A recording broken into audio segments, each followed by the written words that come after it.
ಇವತ್ತು ನೀನು ಕರ್ಕ ಬಂದಿದ್ದೀವಿ ವರಲಕ್ಷ್ಮಿ ಹಬ್ಬಕ್ಕೆ ಅಂತ. ವರಲಕ್ಷ್ಮಿಯ ಒಂದು ವಾರದಿಂದ ನಿಮಗೋಸ್ಕರ ಮನೆಯೆಲ್ಲ ಕ್ಲೀನ್ ಮಾಡಿ ನೀನು ಸೀರೆ ತಗೊಬಂದ್ರು ಹೊಸದ ಮುಡ್ಸಿ ಅದಕ್ಕೆ ಒಡವೆ ಎಲ್ಲನೂ ತಂದಾಕಿ ಒಡವೆ ಮಾಡಿಸಿ ಹಾಕಿದ್ದೀನಿ ನಿಂಗೆ.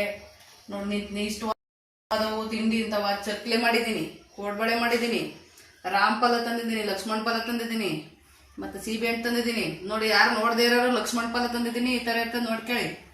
ಇದು ಪೈನಾಪಲ್ ತಂದಿದ್ದೀನಿ, ಸೇಬ್ ತಂದಿದ್ದೀನಿ, ಮೂಸುಂಬೆ, ದಾಳಿಂಬೆ, ಬಾಳೆಹಣ್ಣು, ರವೆ ಉಂಡೆ, ನೋಡಿ ಪುಳಿಯೋಗರೆ ಮಾಡಿದ್ದೀನಿ, ಮತ್ತು ಒಬ್ಬಿಟ್ಟು ಮಾಡಿದ್ದೀನಿ, ಎಲ್ಲನೂ ಮಾಡಿದ್ದೀನಿ. ಬಳೆ, ಅರಿಶಿನ, ಕುಂಕುಮ ಎಲ್ಲನೂ ತಂದಿಟ್ಟಿದ್ದೀನಿ. ನಿಂಗೆ ಎಲ್ಲಡಿಕೆನೂ ತಂದಿಟ್ಟಿದ್ದೀನಿ.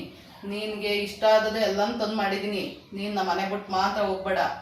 ನಿಂಗೋಸ್ಕರ ಇಷ್ಟೆಲ್ಲ ಕಷ್ಟ ಬಿದ್ದು ಮಾಡಿದ್ದೀನಿ. ನೀನು ಯಾಕೆ ಹೋಯ್ತಿದ್ದು ಬೇರೆಯವ್ರ ಮನೆಗೆ, ನಮ್ಮ ಮನೆ ಬಿಟ್ಟು? ನಿಂಗೆ ಏನು ಕಮ್ಮಿ ಮಾಡಿರೋದು? ನೋಡು ಎಲ್ಲನೂ ಮಾಡಿದ್ದೀನಿ. ಮತ್ತೆ ಏನಾರು ಹೋದ್ರೆ ಚೆನ್ನಾಗಿರಕ್ಲಕ್ಕ ನಾವು ನಮ್ಮ ಮನೆ ಬಿಟ್ಟು ಮಾತ್ರ ನೀನು ದಮ್ಮಯ್ಯ ಹೋಗ್ಬೇಡ ಕಣೆ. ಲಕ್ಷ್ಮಿ ಹೋಗ್ಬೇಡ, ಇಲ್ಲೇ ಇರು ನಮ್ಮಲ್ಲೇ.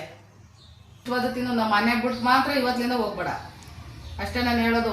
ಇನ್ನೂ ಏನು ಬೇಕು ಕೇಳು ಮಾಡ್ಕೊಡ್ತೀನಿ. ಮತ್ತೆ ನಿಮ್ಮ ನಮ್ಮ ಮನೆ ಬಿಟ್ಟು ಹೋಗಲ್ಲ.